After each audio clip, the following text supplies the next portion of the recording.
코리아 포커스 정세 분석입니다. 최근 들어 코리아 반도의 정세가 더욱 긴장되고 있습니다. 21세기 코리아 연구소 조도건 소장님을 모셔서 이에 대한 분석과 해설을 듣겠습니다. 안녕하세요. 예, 안녕하세요. 오늘은 비공개 전략과 공개 전략이라는 개념을 가지고 정세를 분석해 보겠습니다.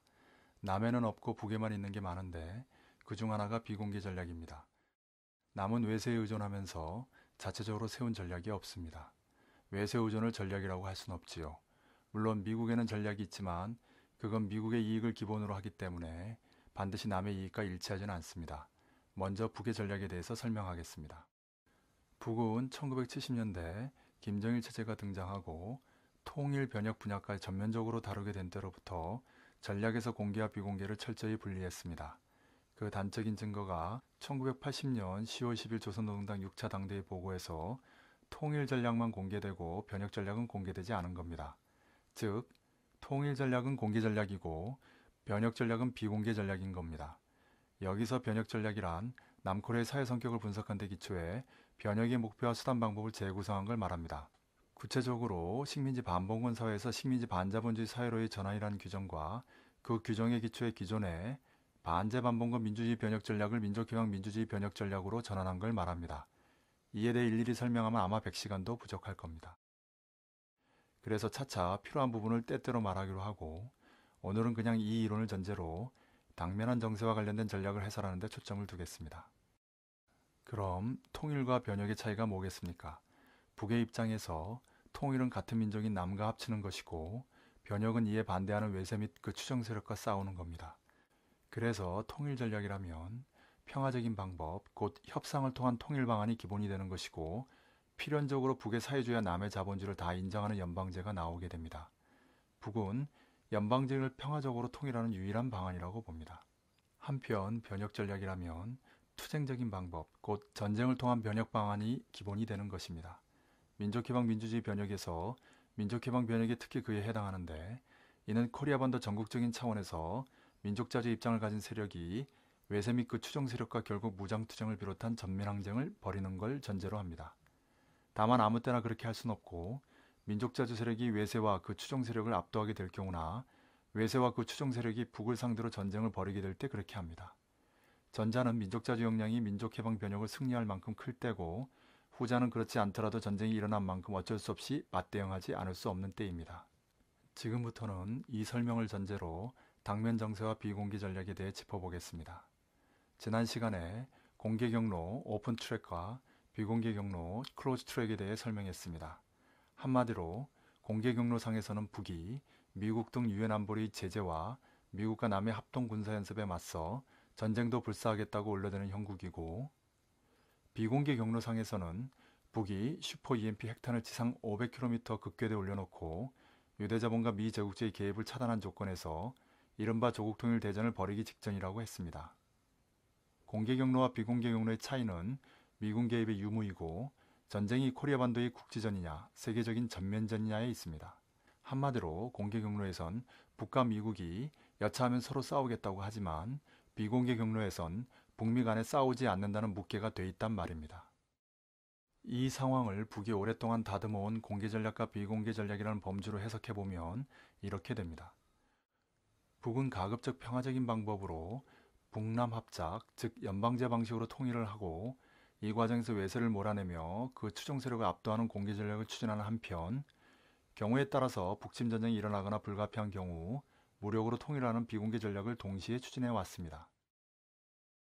그러다가 남해 2012년 대선에서 박정희 군사 독재자의 딸이 정권을 잡고 지난 5년간 철저히 반북 반통일적인 이명박 정권을 계승하게 되자 이젠 더 이상 평화적인 방법으로는 통일이 안 되겠구나 생각하고 무력으로 통일하자고 하는 겁니다. 왜 2012년이 중요하냐면 북은 김일성 주석 탄생 100돌이 되는 이 해를 계기로 내심 평화적인 방법이든 비평화적인 방법이든 더 이상 김일성 주석의 통일 유운의 관철을 미룰 수 없다고 결심했기 때문입니다.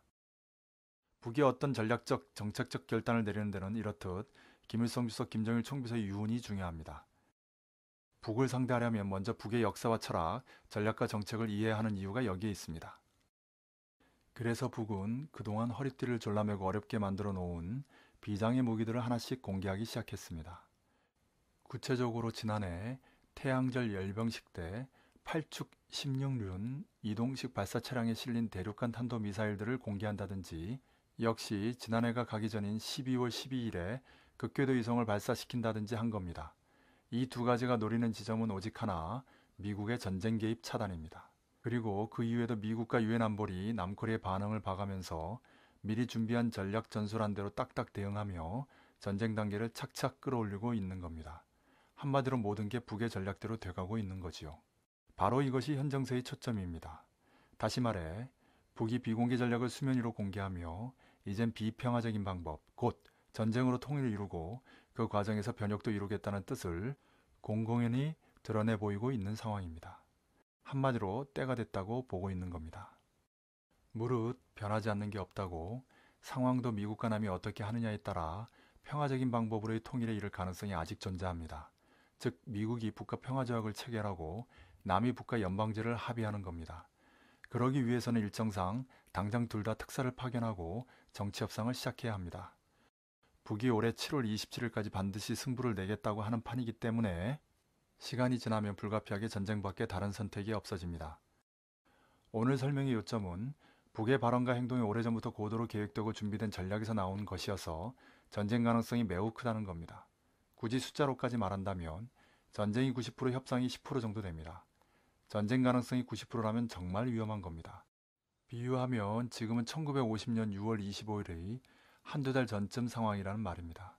7월 27일에 가까워질수록 90%는 95%, 97%, 99% 이렇게 커질 겁니다. 최근 박근혜 정권의 발언과 행동을 보면 북과 대화하기보다는 전쟁하겠다는 결심을 엿볼 수 있습니다.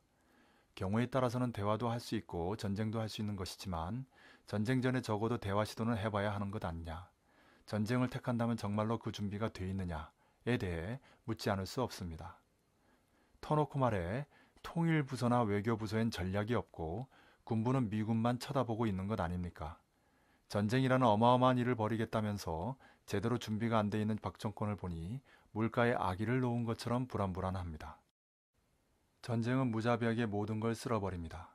가령 남코리아에는 원자력 발전소들이 많은데 다 후쿠시마처럼 될 가능성을 품고 있는 겁니다. 이건 일본도 미국도 마찬가지입니다. 북의 전투 능력을 절대로 무시하지 말아야 합니다. 북의 제3차 핵시험이 소형화, 다정화된 핵무기들을 보여준다면 김정은 최고사령관의 1973 부대 시찰은 20만 특수부대의 존재를 보여줍니다. 북이 지난 60년간 오직 이날만을 위해 준비해왔다는 사실을 명심해야 할 때입니다. 병법에서 기본은 지피지기라고 남의 전력과 북의 전력을 있는 그대로 봐야 합니다. 언제든 떠날 수 있고 이미 비공개 경로에서 북과 밀약을 한 걸로 추정되는 미군 전력을 남의 전력에 포함시키는 건 위험천만한 일입니다. 북의 국지전 도발 시 미군의 자동 개입에 미국과 남이 서명했다는데 종이 조각에 불과한 서명을 믿을 수 있겠습니까? 갑신정변 때 김옥균의 뒤통수를 친 일본은 서명을 안 해서 그렇게 했습니까? 지금 세상에 영원한 우방, 영원한 적은 없습니다. 미 본토를 핵공격해 뉴욕과 워싱턴을 후쿠시마로 만들 수 있는 북을 상대로 미국은 전면전을 벌일 의사도 능력도 없습니다. 그래서 피를 나는 동족을 믿고 대화로 문제를 푼 김대중 노무현 정권이 현명한 겁니다. 외세를 추종하며 수구보살에게 기득권을 지키려다가 아예 존재 자체가 없어지는 길을 택하는 것만큼 어리석은 일도 없습니다. 오늘은 여기까지 하겠습니다. 네, 잘 들었습니다. 감사합니다. 지금까지 코리아 포커스였습니다.